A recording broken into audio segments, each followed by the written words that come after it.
Hello again, I'm back with another Autism and Me video. Today I'm going to be talking about the process I went through to get diagnosed, as well as some misconceptions about getting diagnosed with an autism spectrum disorder. To start off, I'd like to talk about some of the misconceptions about getting diagnosed. Sometimes I get the feeling that people think it looks a little bit like this.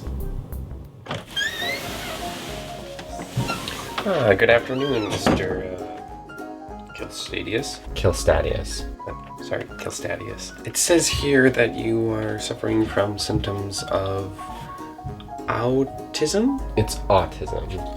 Autism. Well, how about we take a look now? Take a deep breath in and out. Yes.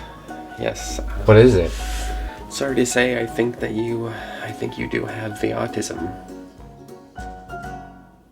Now, obviously, that was very satirical, but you get the basic idea. A lot of people just assume that anything that you go to get diagnosed for is something where they A, decide whether you do or don't have it, and B, figure out the severity to which you have it if you do. For example, if you go in to get tested for strep throat, they will decide either you do or you don't have strep throat, and then they will decide, well, is it severe enough where you need antibiotics, or is it gonna be going away soon? So it's not ridiculous that people would expect the same kind of thing from an autism diagnosis, it's just inaccurate. Another misconception that I've seen is the idea that it's only young children that get diagnosed with autism. And that just simply isn't true, because I am a very good example of how even adults can be diagnosed with autism. I didn't start the process of being diagnosed until I was 20. But because of this misconception, a lot of people who are around my age feel like there's no way that they could get diagnosed because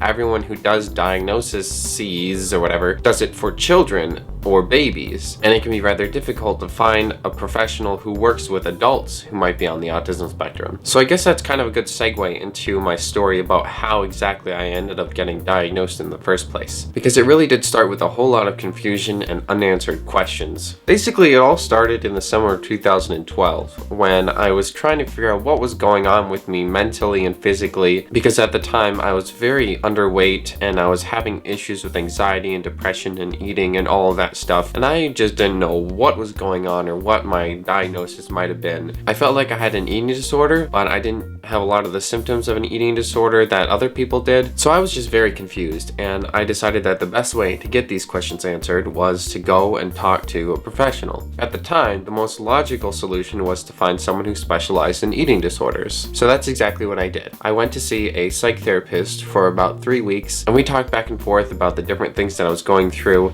and by the end of it, she concluded that while I didn't really seem to fit the diagnosis of an eating disorder, there were a lot of things that were kind of symptomatic of a cognitive disorder or disability, something like a pervasive developmental disorder or something with autism. So that kind of got the ball rolling and pushed me in the direction to find a specialist in that area. At the end of the summer, I went to my doctor and I said, hey, I went to this psych therapist and she said these things. I think I should see a specialist of some kind. Can you refer me to someone who would be able to look into this more specifically in these areas? So then I was referred to another clinic, and in September, I went and had a neuropsychological evaluation. Neuropsychological evaluation is just kind of a fancy way of saying they tested whether or not my brain actually did what it needed to do properly, and if there were any kind of discrepancies in different areas. And while this evaluation did kind of answer some questions, basically it ended with the psychologist saying, well, this looks like autism, but I'm not a specialist in that area, so I can't make that diagnosis, and I think that you should go to someone who specializes with autism and see where that takes you. So at this point, I'm just kind of like, what is going on? I've answered some of these questions, but then some of these answers are bringing up new questions, and one of those new questions was, where the heck do I find someone who diagnoses adults? Because like I said earlier, most people try and diagnose early, so there's a lot of people who specialize with children, but not a lot of people who specialize with adults and teens and stuff like that. So I went back to my doctor and I said, well, here's kind of what they said and here's what we gotta look for. I basically ended up just calling to different places and being like, hey, do you guys do diagnoses for adults? Most of them said no.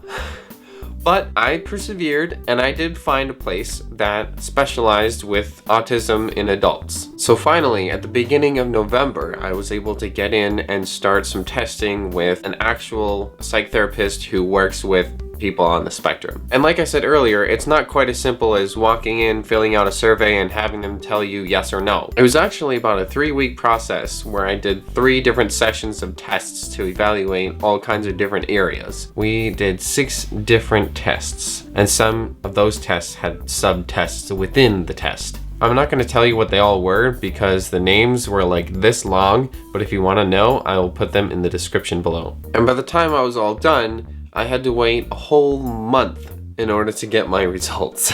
So finally, the beginning of January rolls around and I go in and I get my results. They gave me a 5-axis diagnosis, which basically means that there were 5 different specific areas where they were trying to figure out what was going on. The first was clinical syndromes, and that is where they determined that I had Asperger's syndrome. The second area was personality disorders, and they determined that I didn't have any kind of personality disorder. The third was general medical conditions, and that was kind of like allergies and sensory processing stuff. The fourth was psychosocial and environmental problems, and that was where we kind of found the social struggles area. And then the fifth was the global assessment of functioning. Now this might sound a little bit familiar to you because I think that this is where we get the whole high functioning, low functioning kind of thing, which I talked about in this video.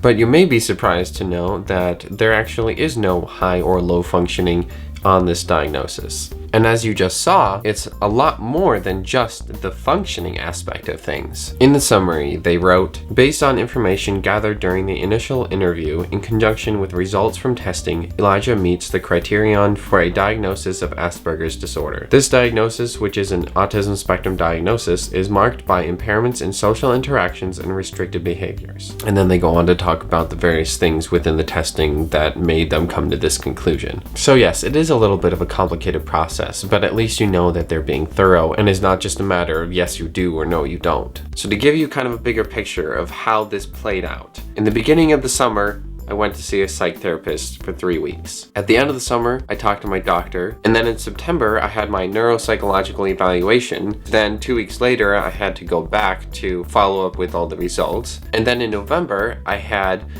one session where I talked about the tests and all that stuff that we are going to do, and then the 3 weeks of sessions doing all the different tests. And then finally, in the beginning of January, I got my results. It was really a good 6-7 month process from start to finish. Would it have been a shorter process if I had just gone to the person that I went to in November? Yes, but I didn't know who to talk to. And that is part of why I'm making this video, because I don't want anyone out there to go through the same thing that I did, because I know how exasperating, exhausting, annoying it is to go literally months without answers. So if you are someone like me that hasn't gotten any kind of official diagnosis, or you're just looking for some answers to some questions that Google is just not helping with, I would really encourage you to go and talk to at least your doctor and see what your options are in your area. There are resources out there for adults, and there are people out there that can help you figure out why you are the way you are. And it can be scary, and it can be an overwhelming process, but I promise it is so worth it to be able to get those questions answered and to be able to understand who the heck you are. Because I know that I was so confused up until I finally was able to be like, oh, yeah, that explains a lot. That makes sense. It's okay to admit that you're different. It's okay to go and ask for help. It's okay to spend time and money to get the answers that you need, because you deserve to know who you are and why you are who you are, and because getting help is nothing to be ashamed of. Also, if you're a parent of a kid or a teenager and you're wondering about if you should get them diagnosed or just checked out, I'd say go and do it. The worst thing they can say is, no, your kid's just weird. But at least you can have some answers to those questions, and you can have a frame of reference to know what to do and how to react in certain situations. Because just like I said before, everyone deserves to be understood and deserves to know why they are the way that they are. And that includes your kids. I hope you guys find this video to be entertaining and informational. I really enjoyed making this video, even if it was a little bit silly at the beginning. If you're an adult who has talked to a specialist or gotten a diagnosis or both, I'd love to hear your story in the comments below this video. If you'd like to follow along with my Autism and Me series, feel free to subscribe to my channel. And if you'd like to see more videos from my series, I will put a link to a playlist in the description below this video. But that's all I have to share with you for today. So until next time, I hope that you take care of yourself, and I hope that you have a very wonderful day. Thank you very much for watching, and you'll see me next time. Bye!